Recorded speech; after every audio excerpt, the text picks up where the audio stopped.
The Norman and Florence Brody Family Foundation is dedicated to exploring topics of national and international importance and is proud to support Policy Watch with Doug Besheroff at the University of Maryland.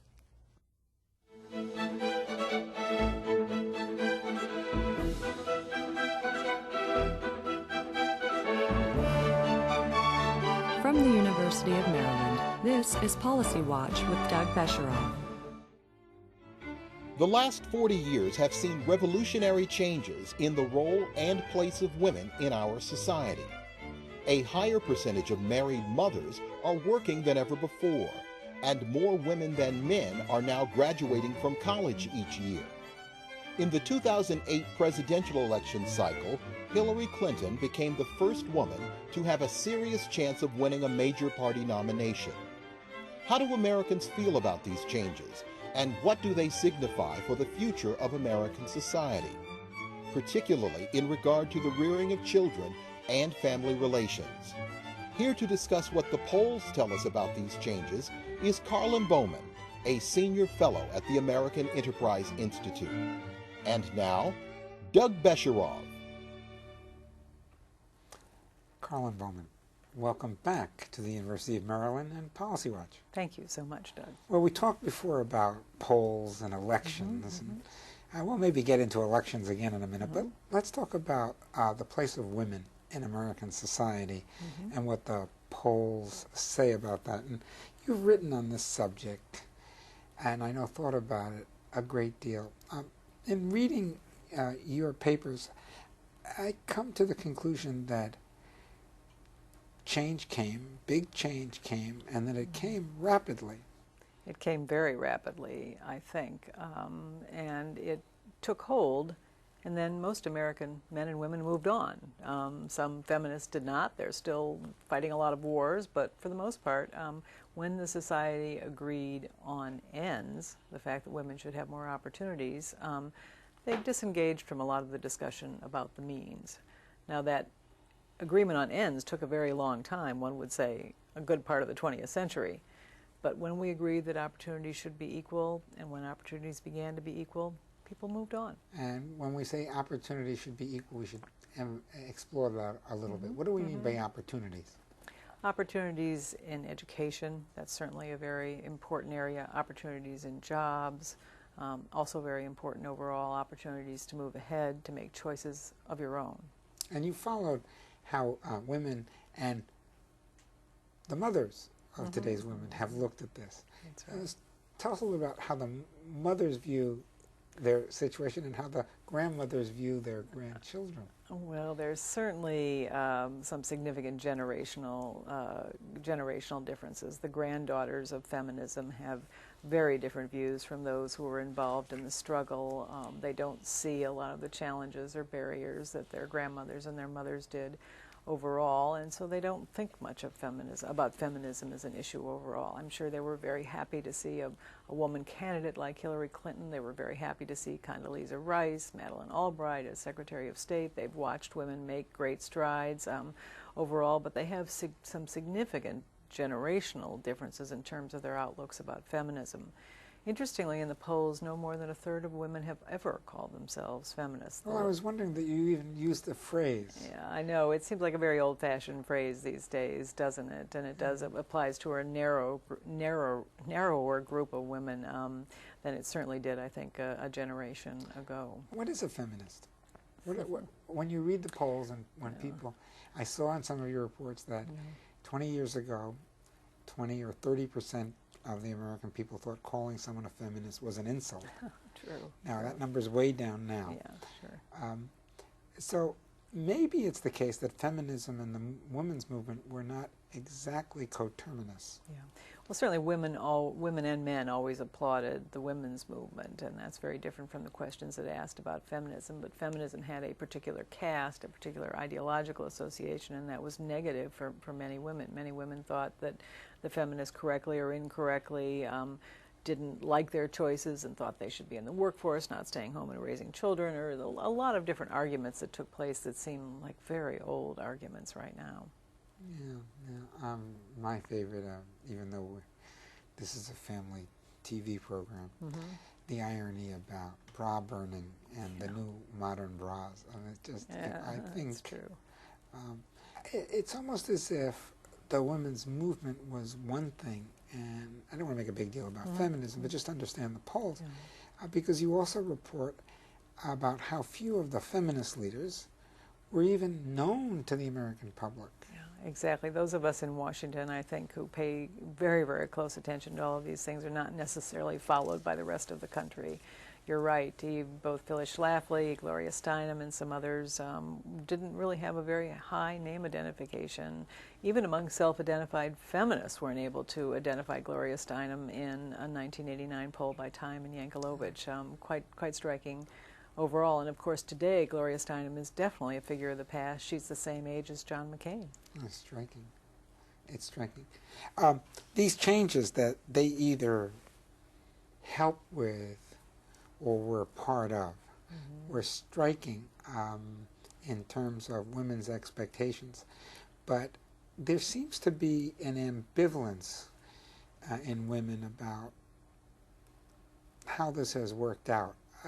Some of the polls that you report seem to say they think they should be working, but they think they should be at home with their children. This is mothers, I suppose. Maybe it's the family issues that seem the most ambivalent. Well, I think they are difficult because women still bear most of the burden in terms of raising children and taking care of a lot of things at home.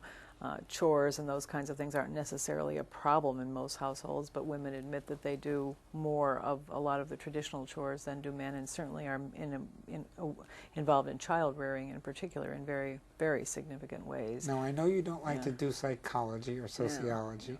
Do the polls tell us? Yeah, I figured a trick way to ask the question. Why some of those traditional roles continue? I think the polls would suggest that this is what women want. I mean, certainly if you look at polls of young people, young women and young men, having a family is very, very important overall, particularly for young women, whether it's biology, whether it's something else. It's just something that's very important, and women do. Jean Kirkpatrick, a colleague of ours at the American Enterprise Institute, once said, yes, women have all of the burdens, but they also have more of the rewards as these children get older. And I confess to being fascinated by a survey I saw recently that the happiest women in America were women who'd sent their children off to college. They'd done that job and now had some freedom of their own. Well, it's a very complicated thing. It sounds like philosophy here, but there's one school of thought that says you can't leave the rat race, because if you leave it, you can never catch up. And then there is some data, and then there are stories also about so many women who left, and Jean Kirkpatrick, one of them. and so many others who seem to be able to either leave or slow down and then come back. I just don't know, and one wishes that there were a little more attention to those questions. I wish there were more data. I agree with you. Young women seem to think they can have it all, or have what it is that they particularly want, whether it's a career, a family, or both. And so we'll see how their expectations are met. Yeah. One piece of that, having it all, is having a good place to leave your children when you do go to work. And a good place, as opposed to other kind of place, can be quite expensive. It's $20,000–$30,000 a year. And for many people, that means the government. So I've always wondered whether, the end of this story is that government has to take on more of these child-rearing roles because the mothers want to be in the workforce, and they're going to vote that way. You're more of an expert on this than I am, but certainly it's one of the themes that we've heard early on from President-elect Obama and from the people around him, of extending the Head Start program that you know so well to pre-K and even to earlier ages overall, suggesting a very substantial government role in this area. Most of the poll data that I've seen suggests that people would prefer their children to be cared for or at home or in a family setting overall, and that they're less likely to prefer their workplace child care or institutional child care of other kinds, but that could be changing. Again, I don't see enough of that data to know. Yeah, I don't want to mislead you. I don't think it is changing. Okay. I think it's just that the politicians when they can reward an interest group like a union, have a tendency to want to do so. And that's not meant as a negative comment. That is just that that's how politics works. That's how, I agree. And yet, but this dual career, the modern woman, this is not just an American phenomenon. This is worldwide. We were a little earlier, but it seems now to be Western Europe, Japan, and so forth. But it looks as if the women are happier in some countries about this than others. I'm struck by some of the things I see in the polling data, and again, we don't have a lot of good cross-national surveys on this point, but I'm struck by the fact that in some of the surveys I've seen Japanese women who have fewer opportunities, less upward mobility, are actually happier than American women, and I've been puzzling over that fact, wondering whether the explanation is that we've gone farther along the continuum of extending opportunity, and therefore we've seen the problems, whereas Japanese women are less far along that continuum of having more opportunities and perhaps just more satisfied with the status quo. But you're absolutely correct, these things are changing around the world. These are also very tricky things to ask in polls. Absolutely, yeah. I once had a briefing about this question, are you happy? Just the question, are you happy? And then there's another question, are you happily married? And it turns out that if you ask, are you happily married first, you get a higher number of happily married people and a lower number of happy people. That's fascinating.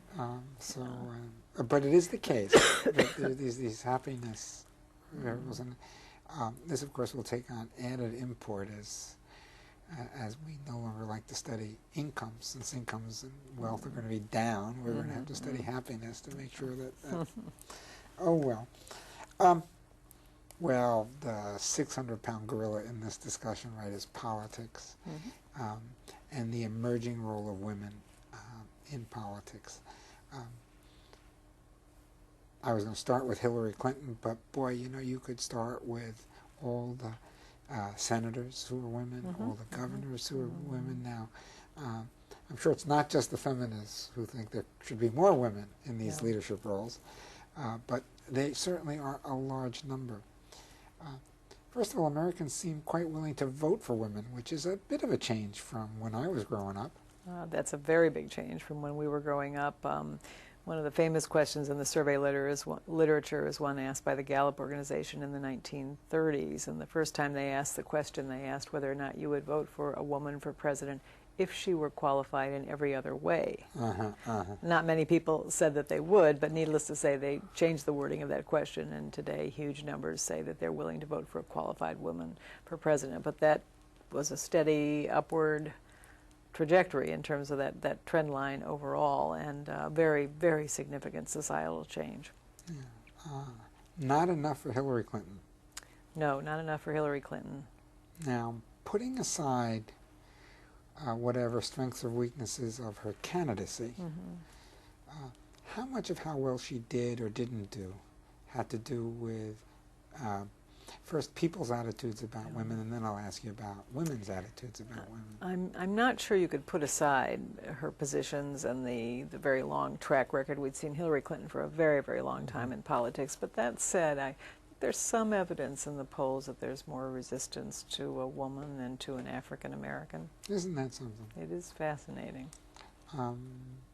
More resistance now. My history, the Equal Rights Amendments of the 1860s, if I remember correctly, there was a decision not to put women in those amendments.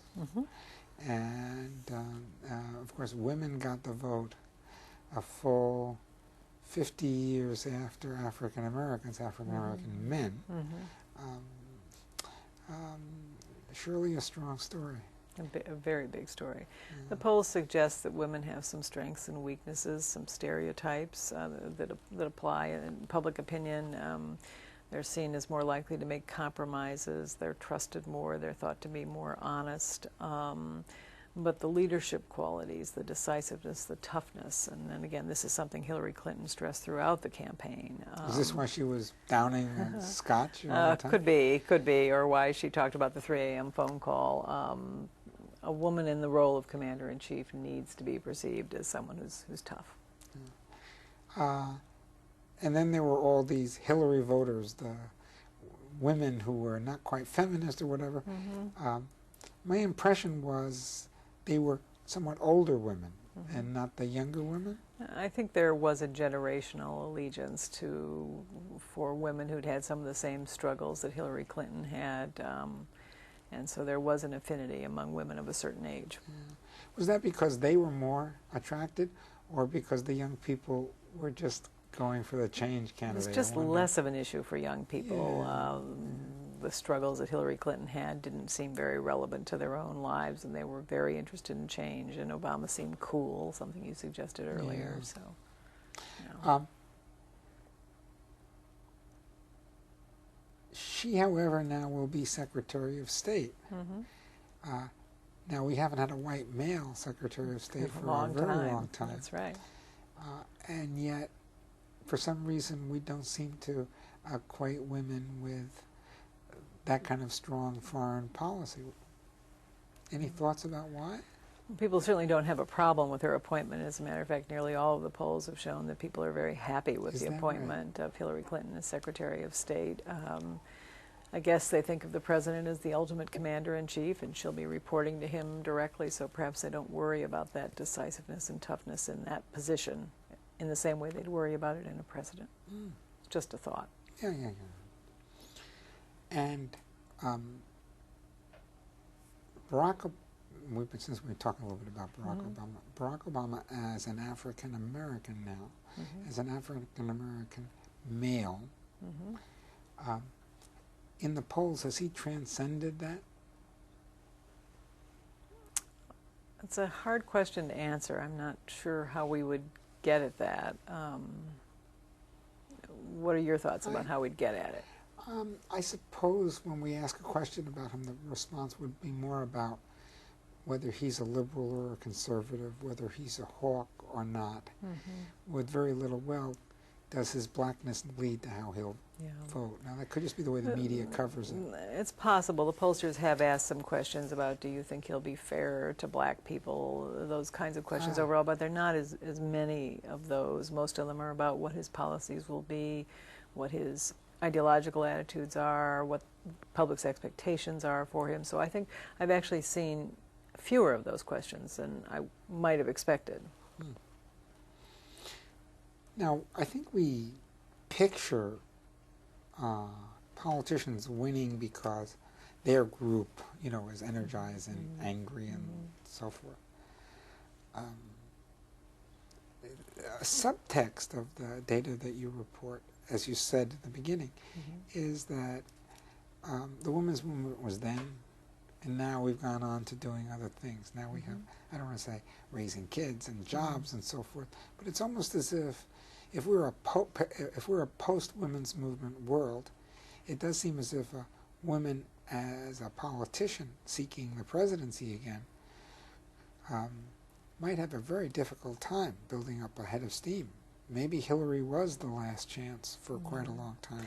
I'm not sure. I think there are a lot of other very attractive candidates. I mean, think Sarah Palin, just to name one, who's been in the news fairly recently. A lot of people that Obama looked as possible picks for the cabinet, members of the Senate, governors. There are a lot of very attractive women who may decide to make that run. We have a few minutes, and I want to shift the subject a little bit. One of the questions that you report in the polls is, why are these gender role differences?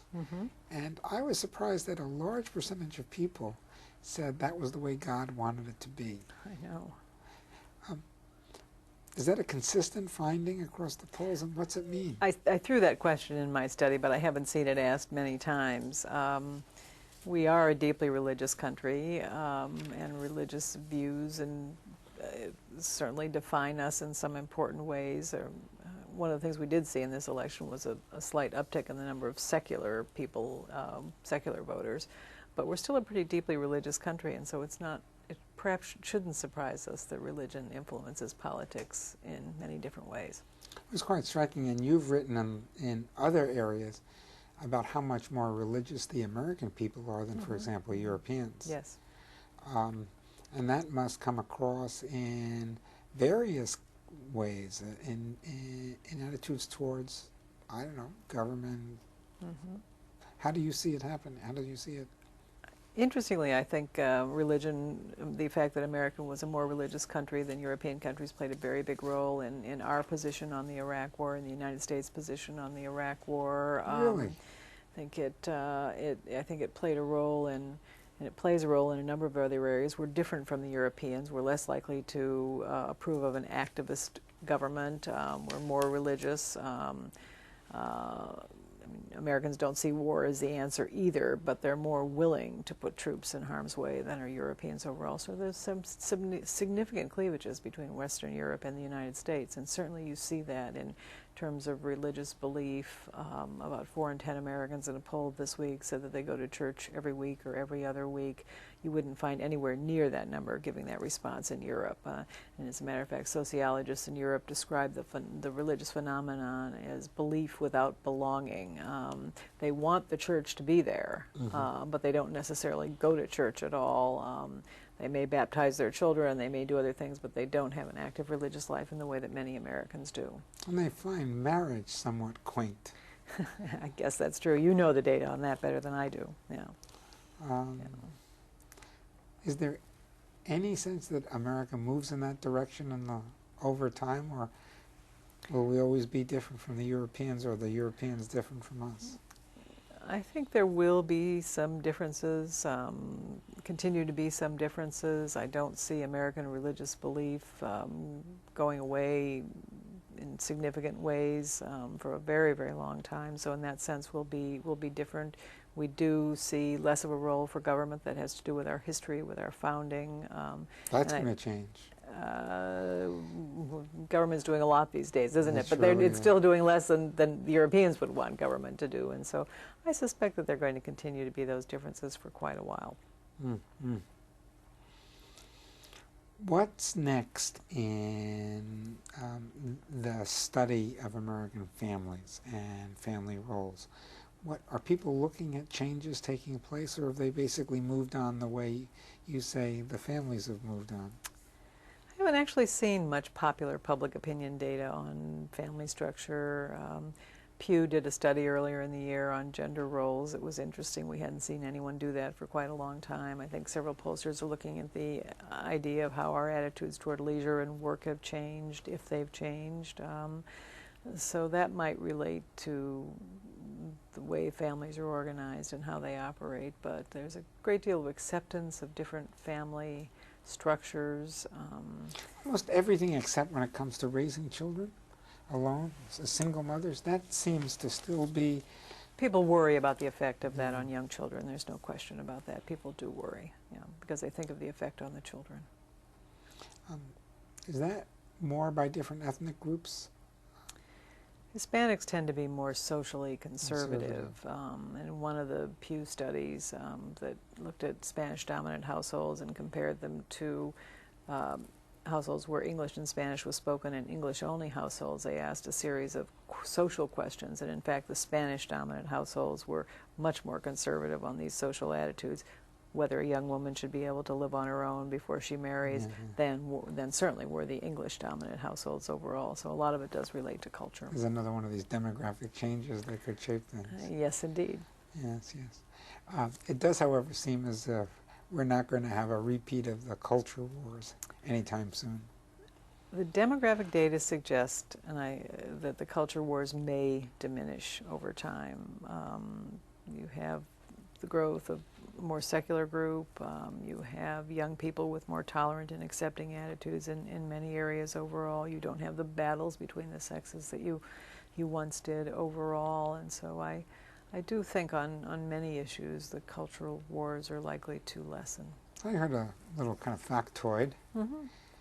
Barack Obama got fewer votes in Ohio than John Kerry did in 2004. That's right. There were some real puzzles in Ohio this time. That's certainly true. Well, you know, I think this is not a partisan comment at all. I think Rove and Bush were criticized for, doing partisan or divisive politics, but maybe that was the only way they were going to turn out enough people to overcome a natural democratic majority. It's really quite striking that Kerry got more. It's just that George Bush got a ton more. That's and right. He got a lot of black votes, and he got them on these cultural issues. Absolutely. But I think the sum of what you're saying is these cultural issues are becoming of less and less import. They may be fading a bit. A bit. You're hesitating. A bit. Why is that? I am definitely hesitating. There's still some hot buttons. Gay marriage in this election was one. The public has gone very far in terms of acceptance, tolerance, equal opportunities for Americans who are gay, but Americans still draw the line at gay marriage. Now that may change over time, but it's still a hot button, and there were quite a few initiatives and referenda that dealt with that question this fall. Well, we unfortunately have run out of time. Otherwise, I would have asked you all sorts of embarrassing questions about gay marriage and so forth. Karlyn Bowman, this has been terrific. I've learned a lot about what's going on, and when I go home, I'm going to be sure to do the dishes. Thank you. Thank you, Doug. You.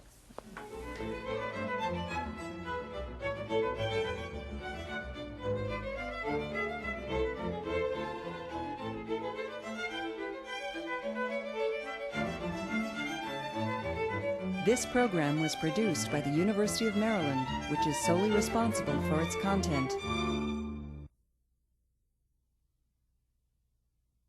The Norman and Florence Brody Family Foundation is dedicated to exploring topics of national and international importance and is proud to support Policy Watch with Doug Besheroff at the University of Maryland.